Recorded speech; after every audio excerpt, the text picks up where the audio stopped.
think we've got a problem here, because I'm getting ready to declassify and release this jet-powered disc that you have at the scrapyard, but then you're denying the existence of this aircraft that flew over downtown Miami. What do you guys want to do about it? So that general contacted Offutt Air Force Base, contacted the Secretary of Defense and the Secretary of the Air Force, and according to the Secretary of the Air Force, it would be in the better interest of the Air Force to delay publication, and that's where this story died back in 1967. So we were within hours of getting the truth about one of our classified programs brought into the public domain within hours, but then it was canceled. So now we want to move on to flying triangles. They've been seen all around the world since at least 1974, without a doubt. We've got November 29th, 1989, Belgium was seen. January 5th, 2000, Southern Illinois. Area 51, Groom Lake. They've been seen almost in every country by every possible culture. So it's a worldwide phenomenon. We've got a case over here of a red one with this exhaust port here. We've got a case in Detroit. We've got Belgium cases. So a brief cross-section of these aircraft have been seen all around the world. The primary features of these triangles, they usually have a white light on the corner of each of the triangle. Some of these are between 200 and 300 feet across. This midsection is generally about 20 feet across.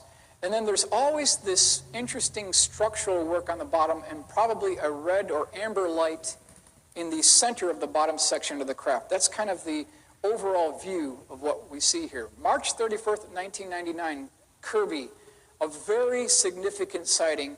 And if anyone in this room is a skeptic, I just invite you to look at this gentleman's testimony. Colin Saunders, you can Google him.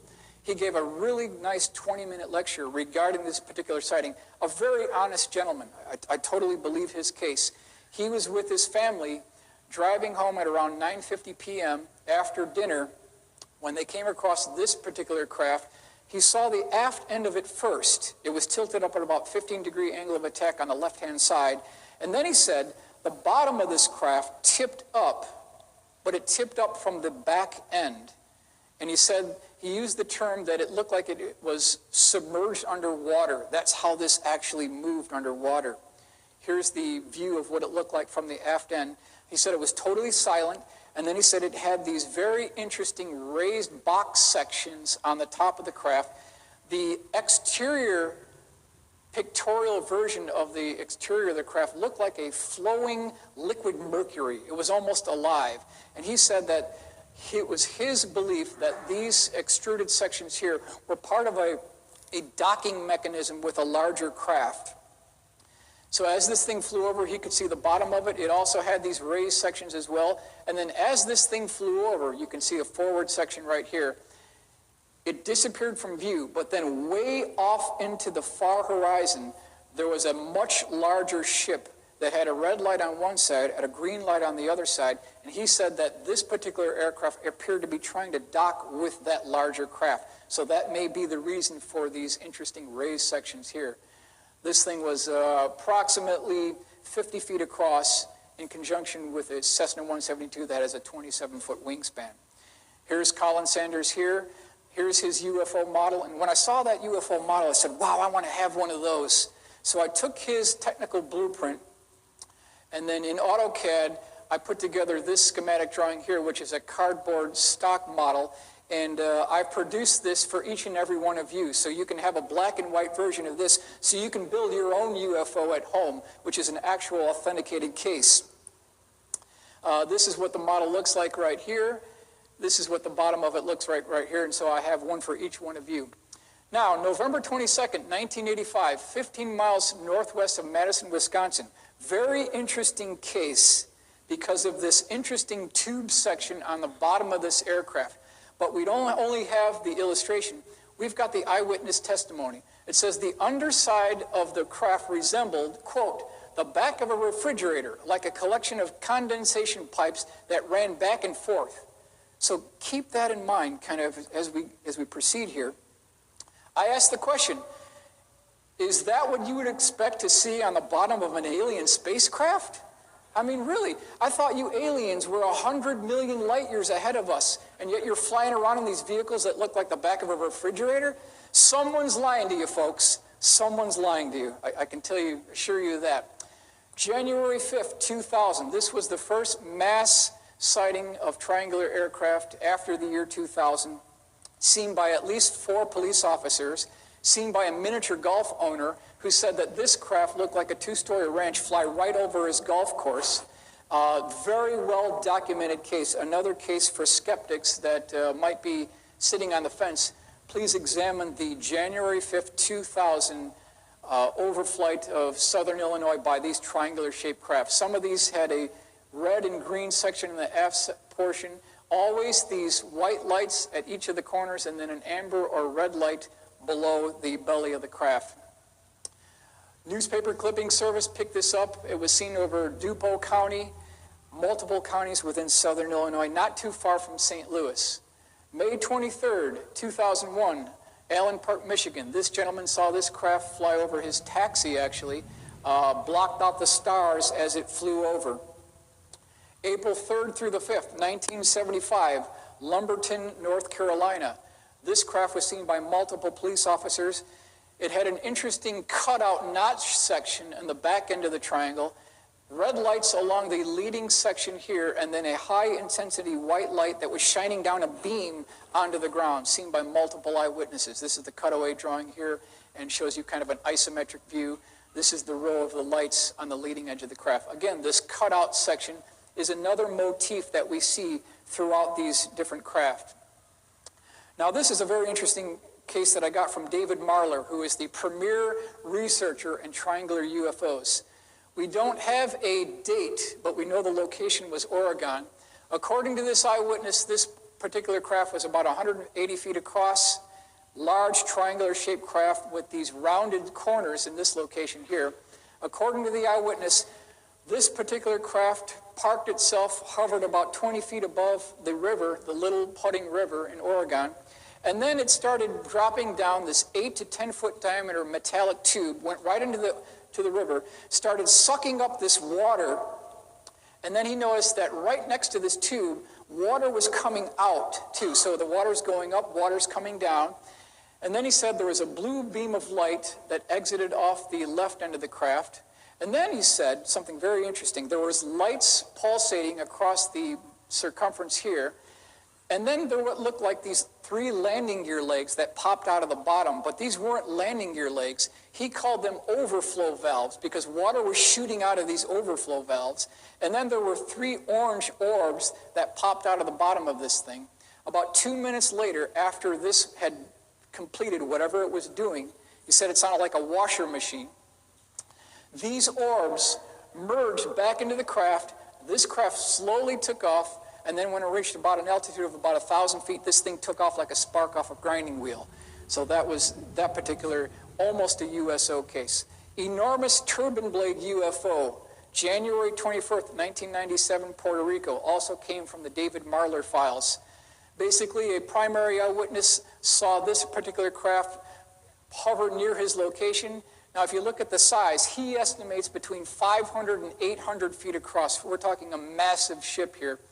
Multicolored lights along the leading portion of the vehicle. Then he said it had this section on the bottom that had these rotating turbine blades.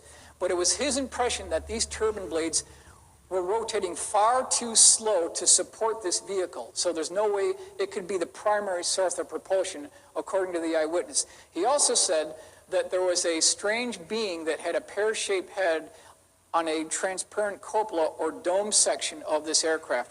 2 minutes after observing this aircraft, a black 4x4 vehicle pulled up right next to him. A security agent got out of that vehicle, started questioning about this particular craft. No sooner did that security agent start interrogating the primary eyewitness, 2 identical craft to this first one popped out of the clouds and started following this original craft. This craft, at that point, started introducing it was kind of like a smoky blue glow around this vehicle, and then this thing took off. The other ones were trying to chase after it, but they couldn't get it. So this is January 1st, 1997. Another case from the David Marler files. put together an illustration here. August 25th, 1990, Barnsley, England. Primary eyewitness and his wife were returning from a Fleetwood Mac concert at night when, out of nowhere, coming this strange triangular-shaped craft that he estimated between 100 and 200 feet across emerged from a dark, misty cloud directly below the cloud bank. And he said he saw it long enough, 30 seconds, long enough to get some really good details. It had one light on each terminating point of the triangle, one light on the bottom here that was white, and then he said it had this recessed section on the belly of the craft. And in that recessed section, he could see what looked like cross-beam and girder construction, very structural construction on this bottom point here. And then there was these series of white-lit, backlit windows that had these humanoid figures, and it was his impression that this was a man-made vehicle. That's what his impression was, that these were actually man-made vehicles. This particular individual on the right seemed to be either pointing or waving back to the primary eyewitness. Now, North Wales Triangle, sighted over the M56 motorway on June 1st, 1997, flew across the motorway at about 100 miles an hour, startled people on the motorway, and then zipped off at a high rate of speed. That's all the details we have on that particular case. So now we move on to the ever-present, ubiquitous, everyone's favorite triangle, the TR3B. Anything having to do with the TR3B has to be credited to Edgar Fouché. I want to give him credit for Edgar Fouché. Also want to mention that Edgar Fouché has no first-hand knowledge specifically dealing with this aircraft. So he didn't work on this program, but he claims that he knew people at Area 51 who did. I want to make that perfectly clear. Also want to state that I don't want to divert any way, shape, or form or percentage from his original testimony. I want to give you his straight answers to a number of questions that I brought to his attention. This is his response, so I don't want to divert from anything that he had to say. Technical specifications regarding the TR3B. According to Edgar Fouché, there are two different sizes of the TR3B, approximately 250 feet per side for the prototype version, 600 feet per side for the operational model. The overall mission of the TR3B is logistics support and transportation for the Secret Space Command. If used on a planet or moon or large outpost, you would have a ready-made transportable space station. The TR3B carries a crew of 4 in the prototype version. The flight control system used on the TR3B consists of variable vectored intake and thrusters on the edges and advanced multi-mode propulsion engines on each tip of the triangle. 2 nuclear reactors serve as the power source for the magnetic field disruptor, also known as an MFD. The magnetic field disruptor utilizes a mercury liquid plasma, which is pressurized to 250,000 atmospheres and rotated at 50,000 RPM, resulting in a distortion or warpage of the localized gravity field by up to 89%. Therefore, G-forces are also reduced by 89%. So in effect, what he's saying is that this MFD interacts with how gravity interacts with mass. So you could be doing 1,000 miles an hour, make a left-hand turn 90 degrees, and you'd only feel 11% of the G's. That's what he's talking about. He's not talking about anti-gravity per se, but a disruption of the gravity field. Materials used to construct the TR3B consisted of advanced composites, metamaterials, and titanium.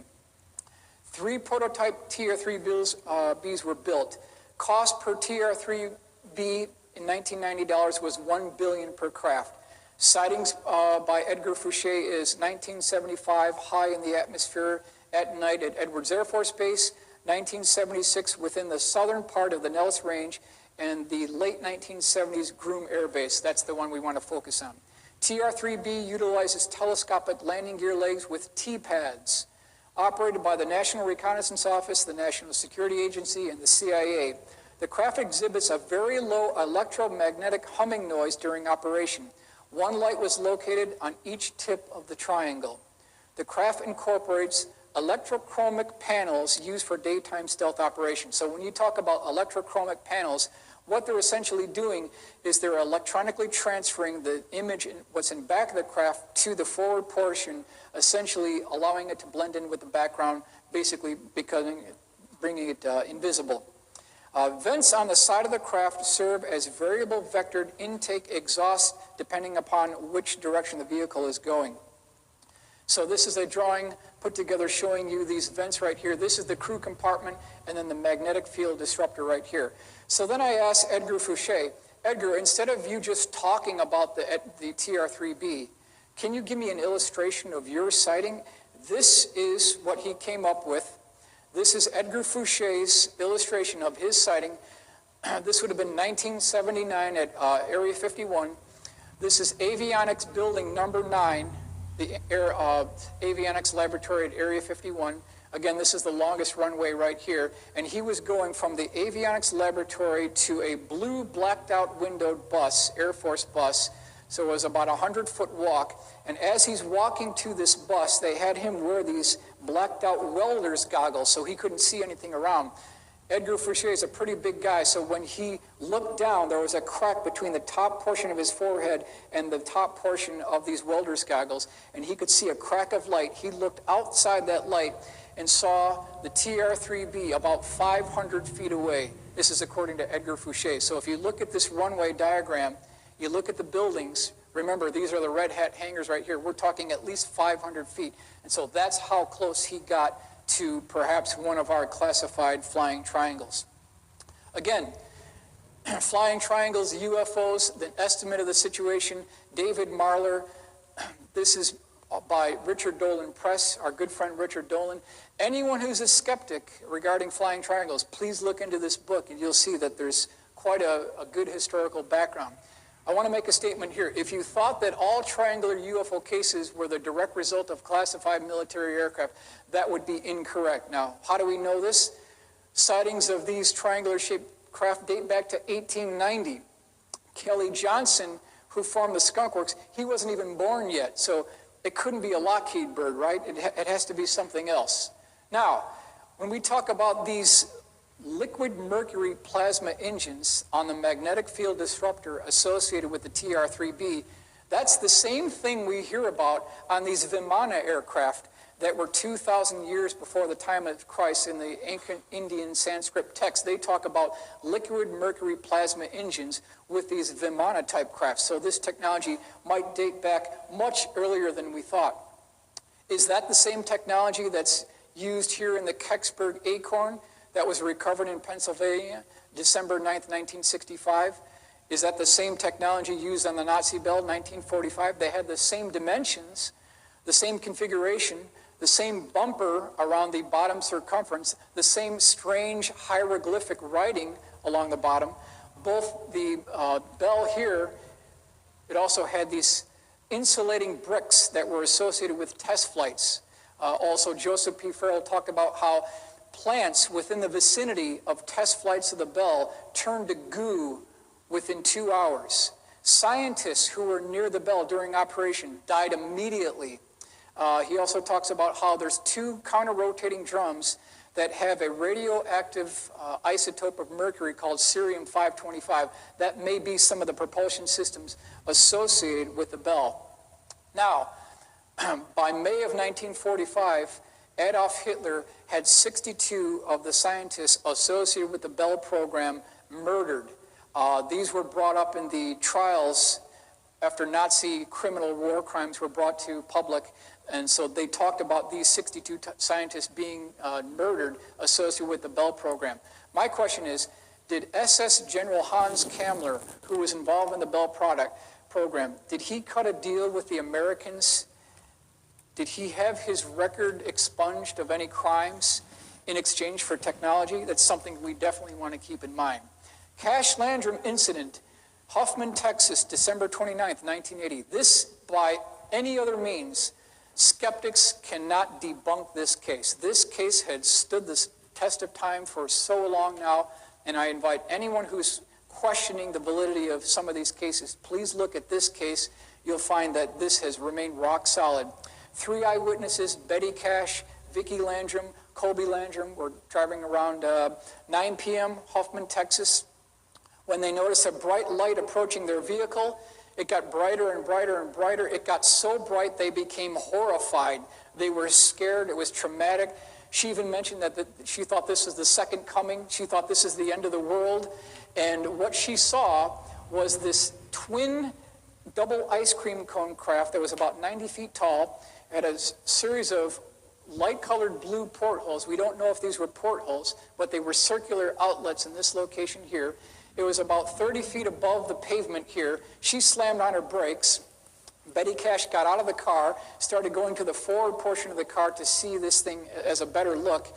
And then it had these strange flames that were blue in color, that every time the flame came out, this craft would bob up, and then once the flame stopped, this craft would start slowly settling down again. This happened for about 2 minutes. At that point, Betty Cash was just about ready to get back into the vehicle. Now keep in mind, this is December 29th, 1980. It was cold outside. Just about the time she was getting ready to put her hand on that car door, she put her hand there and it burned the skin right off her hand. The whole exterior of the vehicle was becoming very hot. Once she got back inside the car, they had to turn the air conditioning on. It was so hot within this vehicle.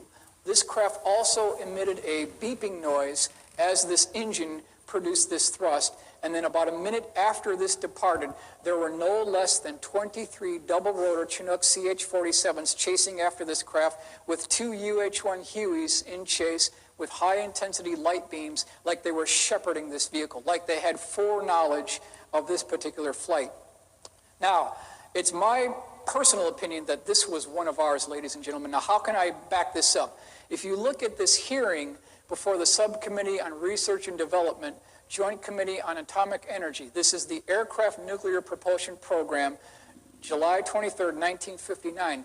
Once you start looking at this document, you start finding out how much the United States Air Force, the U.S. Navy, the Atomic Energy Commission spent on procurement funding on the NEPA program, the Nuclear Energy for Propulsion of Aircraft. Combined, they spent almost $1 billion by 1960. This is a schematic drawing of an atomic liquid-fueled rocket with subcritical reactor. So at least by 1960, they had the procurement funding, the engineering know-how to perhaps build such a craft.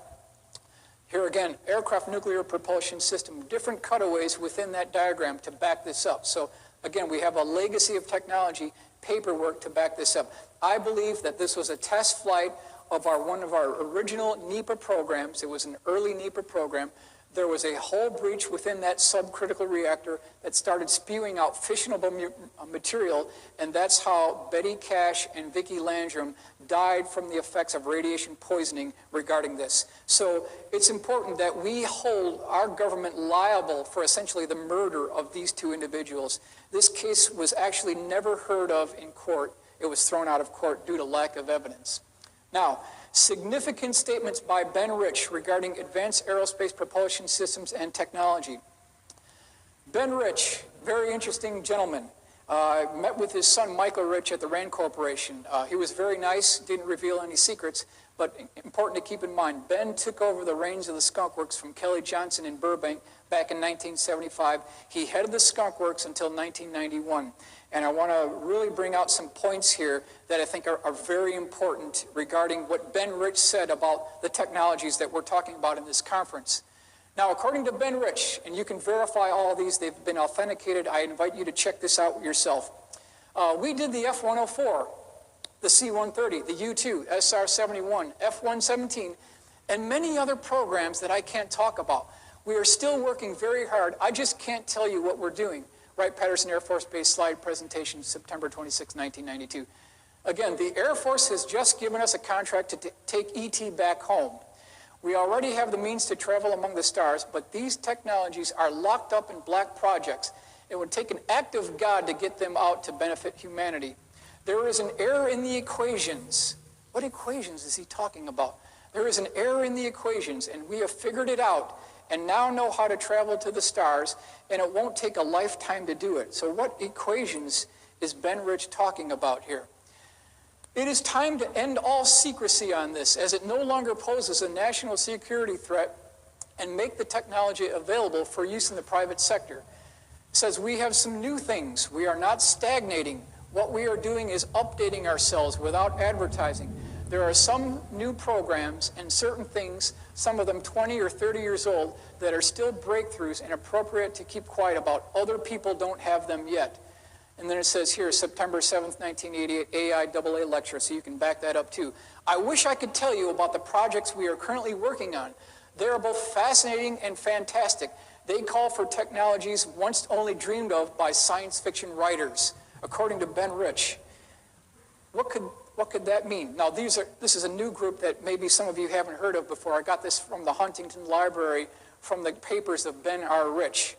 The Skunk Works is always busy. It's fortunate that we are able to turn out a breakthrough about every 10 years. The airplanes that we are building today, you won't hear about for another 10 years. Anything you can think of, we can do. And if not, maybe we have already done it. I cannot talk to you about anything we are doing today or have been doing probably for at least 5 or 10 years.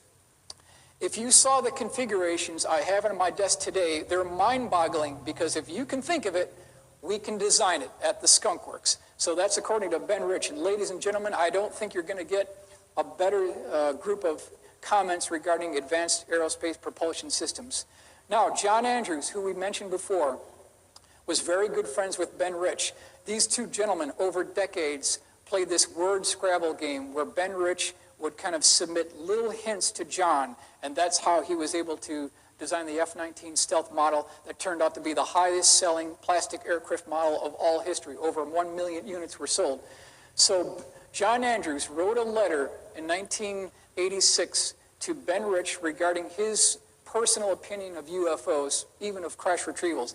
This is his original reply letter to John Andrews, dated July 8th, 1986. It says, "Dear John, in response to your letter of July 1st, I am a believer, and so is Kelly Johnson." So he's talking about UFOs, extraterrestrial technology. So if it's good enough for Kelly Johnson, to me, it's good enough for me. Now, here is the reply that John Andrews sent back to Ben Rich. He wanted to get some clarification. So Mr. Ben Rich, Lockheed Advanced Aeronautics Company, this is Burbank, California, 10 July 1986. Dear Ben, a short note to clarify your interesting response regarding being a quote-unquote believer contained in your 8th July 1986 letter. The topic is UFO. I believe there are lots of UFOs. I am also tending to believe there are two types of UFOs or categories. A, man-made UFOs. B, extraterrestrial UFOs. I believe with certainty in man-made UFOs. I am tending to believe there are also extraterrestrial UFOs. Having the highest respect for both you and Kelly, I'd appreciate knowing your belief in both categories. So then Ben Rich sent back the letter. I was able to get the actual letter. Lockheed Company letterhead, July 21st, 1986. Dear John, this is a response. Yes, I'm a believer in both categories. I feel everything is possible.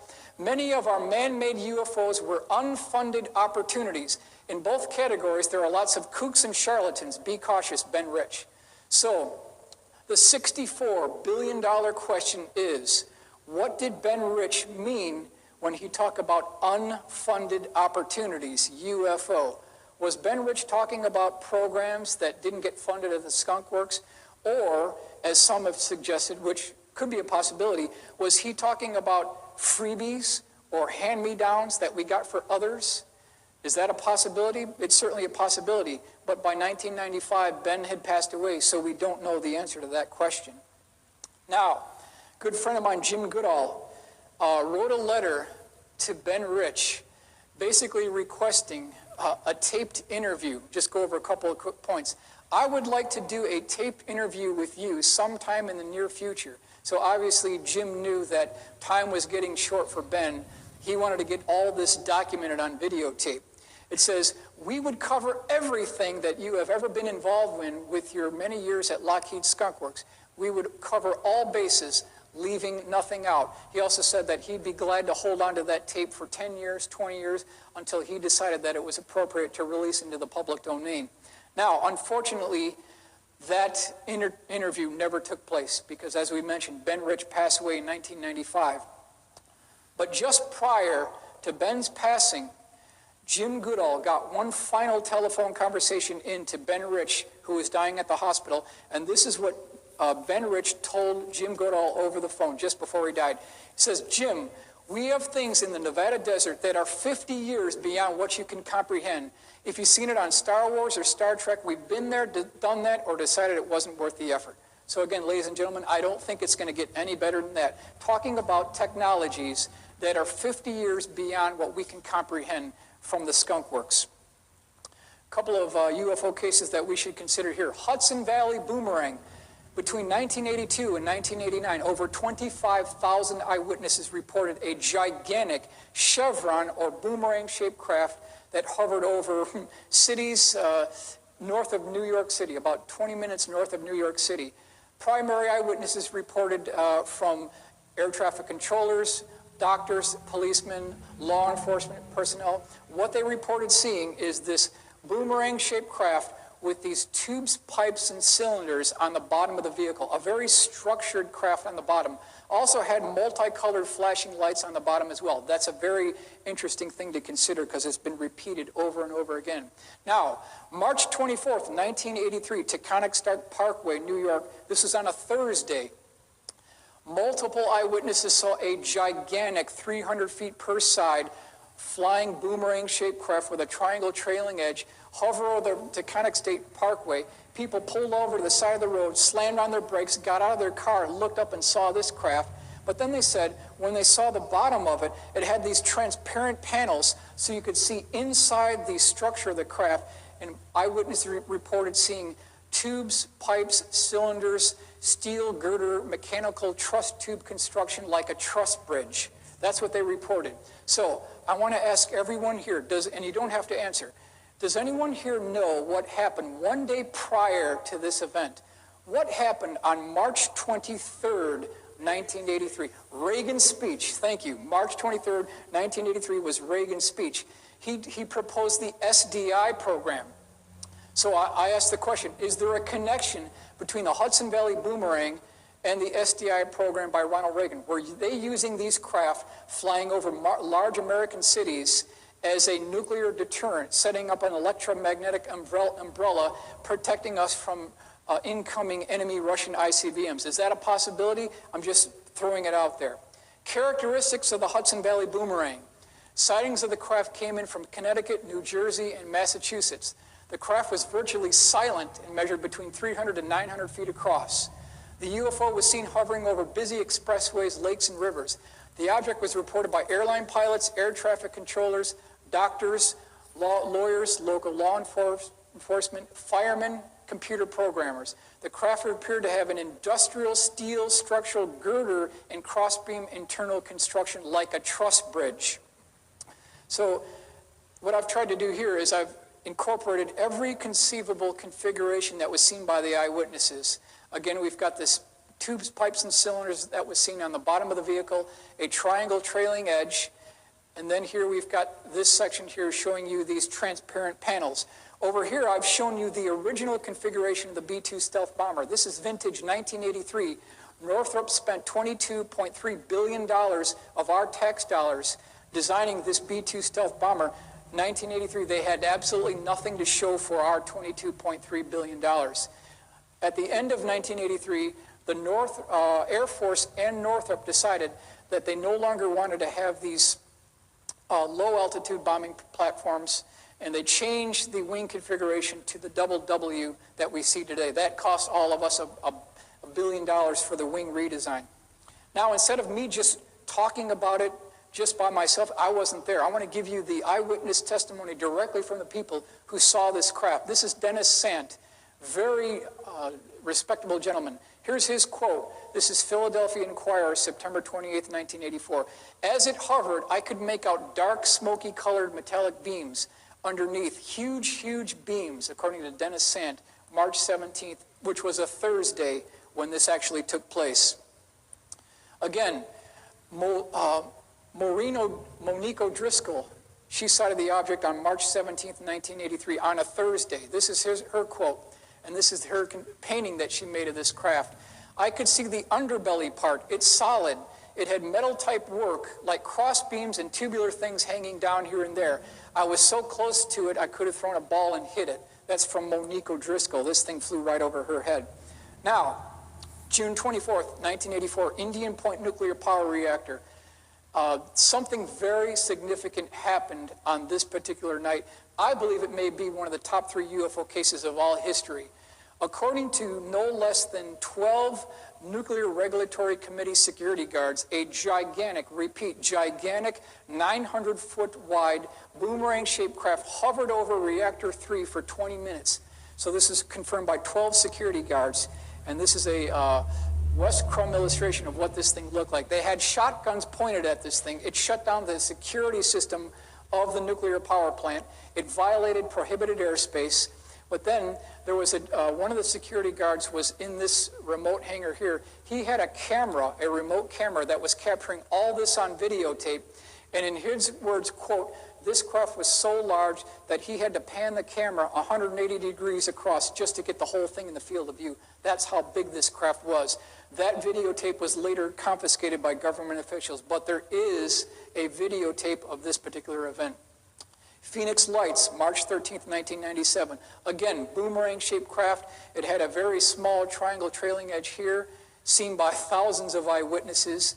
Of course, the government tried to explain it away as flares, but I question how could flares start out north of Prescott, go down through prohibited airspace at Sky Harbor Airport in Phoenix, and then continue down all the way to Tucson. Flares can't go that far. Eyewitnesses reported that the lights on this vehicle, they didn't look like just lights, but they were canister or studio lights that were embedded into the lower belly structure of the aircraft.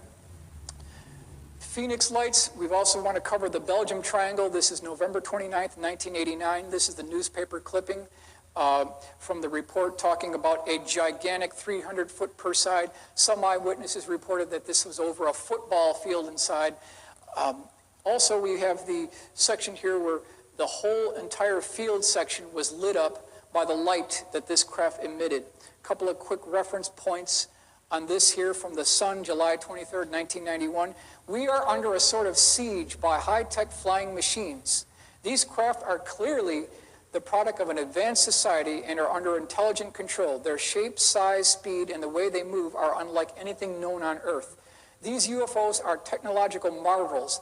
They operate with a propulsion system unlike anything man has ever seen. Several eyewitnesses described the craft as big or bigger than an aircraft carrier or as big as a football field. One witness said that while the object was flying directly overhead, one could not see the front part and the end at the same time because it was too big. The craft had the capability of hovering and at times would suddenly accelerate so rapidly that it would be across the horizon in a second or two, and sometimes it would flash right back. In many cases, people saw structure underneath the craft, which included heavy metal parts, crisscross effects, diamond-shaped work, and tubular things here and there. So that's important to keep in mind. This was also tracked by 2 F-16s that got within 20 miles of this particular craft. It also released hundreds of small objects that were on the bottom of it. And then during this particular Belgian wave, flying squares, rectangles, platforms, and a manta ray-shaped craft were also seen by the eyewitnesses. So it wasn't just triangles that we were seeing here. Here is the illustration of this F-16 attempted intercept. This thing was going at about 250 knots, accelerating to about 1,800 knots within 2 seconds. That's equivalent to about 40 G's acceleration. Now, under normal circumstances, that would kill pilots, but if they're using another type of propulsion system, that may not be the case. Now, what are we talking about? Is this a man-made vehicle? We have the same tube, pipes, and cylinders configuration on the bottom of the Belgian Triangle that we looked at in the Hudson Valley boomerang. Here's the radar track here from the onboard F-16 targeting radar. There were 3 independent ground radar tracking stations that also track this on radar. I want to bring your attention to a manta ray-shaped craft that was also seen December 1st, 1989. The movement of the lights was kind of like back and forth, and it looked very similar to the Knight Rider TV series in 1980s, Night Industries 2000. That's the movement of this light. It also looked like the Cylon Centurion helmets that were used in the 80s TV hit Battlestar Galactica. But the most important point I want to bring to your attention here, and this comes from Joseph Jones, who's another black aircraft researcher. He states that it was a joint program between Lockheed Skunk Works and British Aerospace. This is vintage 1984, 1985.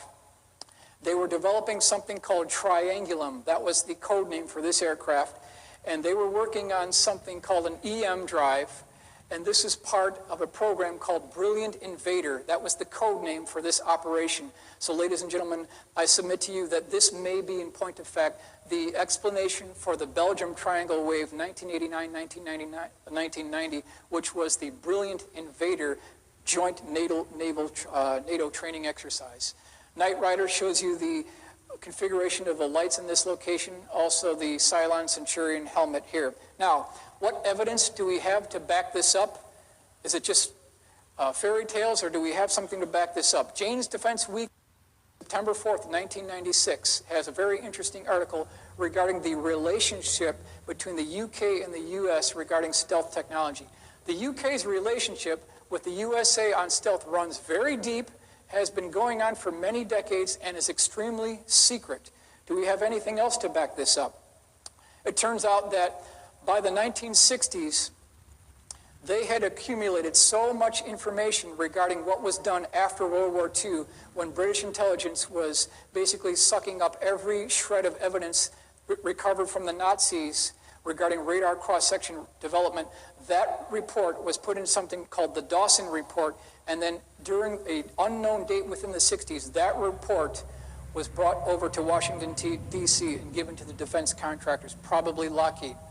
So the other piece of evidence here is this very interesting book called I Could Tell You, But Then You Would Have to Be Destroyed by Me by Trevor Paglin. Very interesting patch in this location right here. You'll note that the location of the beam of light is similar to the location of where the Belgium Triangle sightings actually took place. So ladies and gentlemen, I hope I've presented both sides of this case. I want to leave it to your discretion to decide who's who and what technology is actually being used. My point here is I'd like to see this technology handed over to the scientific community for the betterment of everyone on this planet, and I want to thank you for your attention.